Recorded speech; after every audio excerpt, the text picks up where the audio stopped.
Ny tontolo ny zavakanto kosa indray dia voromaro ireo mpakafy ny ity tetsy amin'ny lapany kolotsaina sy ny fanatanjahantena tetsy Mahamasina omaly tolakandro nandritra ny ilay hetsika sy seho goavana zay rototosainy ny ekipan'ny Dependence niarana tamin'ireo mpandihy matianina avy ao amin'ny nivon'ny Danse avec les stars. Afa-po avokoa ny rehetra zay tonga teny an-toerana nandritra ity hetsika goavana ity.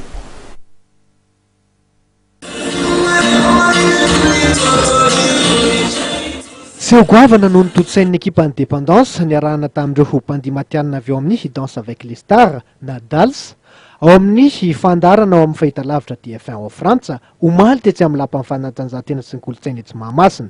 Namaly ny etaetan'ireo mpakafy sy ny sehatry ny didy koa ireo mpandihy notarian'ny Maxime de Remez.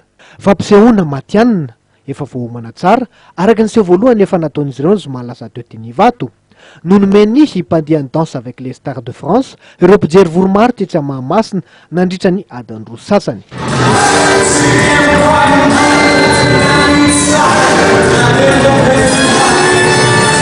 Saika nampiseho nandritra ty hetsika ty avokoa ireo karazana dihy manentana ny mpijery. Tsy nambaka an'ireo mpandihy vazaha nefa ireo avy eto toerana.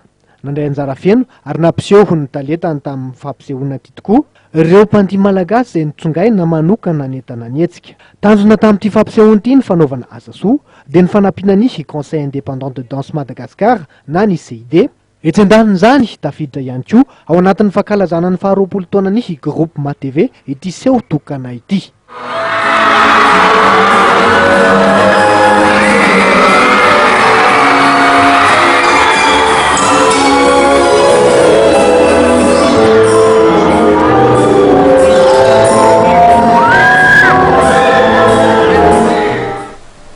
Dia reny sary mahafinaritra ireny kotopo kilasy togovavy no manakatona ny fotoanantsika tamin'ity takariva ity. Soranay ianao teto amin'ny fahitalavitra matv naharitra ny jery hatramin'ny farany ny fotoana ny vaovaontsika. Manome fotoananao ny sampana fampalarim-baovao ny fahitalavitra matv amin'ny rahampitso indray. Veloma tompoko.